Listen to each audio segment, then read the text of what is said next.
Bonjour à tous et bienvenue pour cette nouvelle minute de révision numéro 4. On va parler aujourd'hui de la fonction logarithme népérien. Donc après la fonction exponentielle en général en terminale, on aborde la fonction logarithme népérien et aujourd'hui je vous présente l'essentiel. Toujours pareil, on va partir évidemment de la notation. Donc on a la note ln comme ça avec un x, ln de x, logarithme en fait népérien de x. Et il faut avoir en tête la courbe. Si vous avez en tête la courbe, c'est la clé. Vous avez tout l'essentiel des informations qu'il faut retenir sur cette fonction. Regardez, vous avez une courbe donc, qui part ici, juste à droite du 0 sur l'axe des abscisses. Elle part, elle monte doucement, jusqu'à arriver en ce point ici, ln de 1 qui vaut 0, elle coupe l'axe des abscisses en 1, et puis ensuite, elle va remonter doucement. La courbe, on dit ln du logarithme népérien, est symétrique par rapport à la droite y égale à x de la courbe de l'exponentielle. Elles sont symétriques par rapport à la droite y égale à x, ici qui est la diagonale. Donc bon, ça, si vous en connaissez une, du coup, vous connaissez l'autre.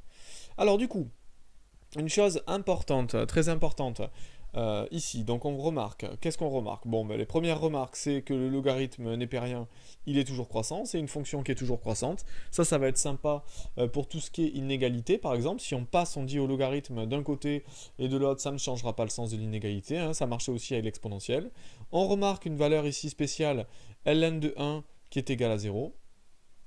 Mais on remarque une chose très importante, c'est que l'ensemble de définitions du logarithme, par exemple, hein, d de ln, ce n'est pas l'ensemble des nombres réels comme pour l'exponentielle, mais c'est ici seulement les nombres positifs, 0 exclus, puisque le logarithme de 0 n'est pas défini.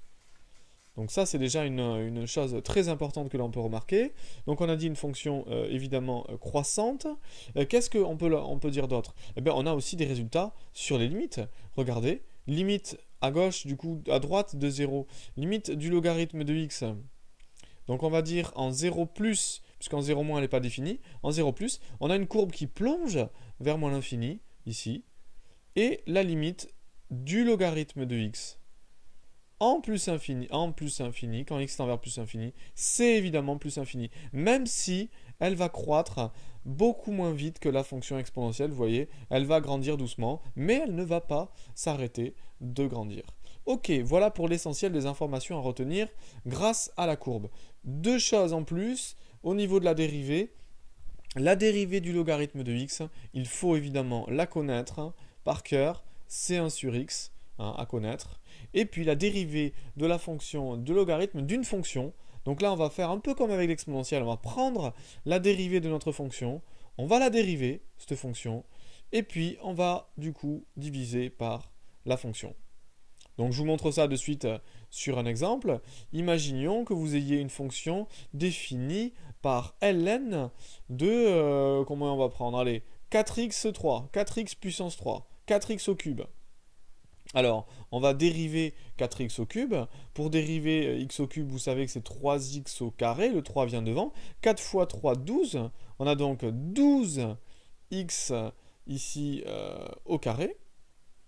Et le tout divisé par 4x ici au cube par notre fonction. On peut même s'amuser à simplifier. Regardez, 12 sur 4, ça fait 3.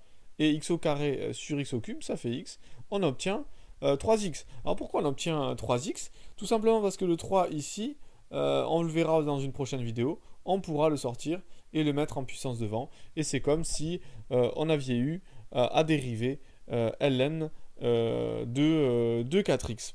Ok, je vous dis sur ce à une prochaine vidéo. On se voit demain pour la minute de révision numéro 4. Allez, bon courage et bonne révision à tous.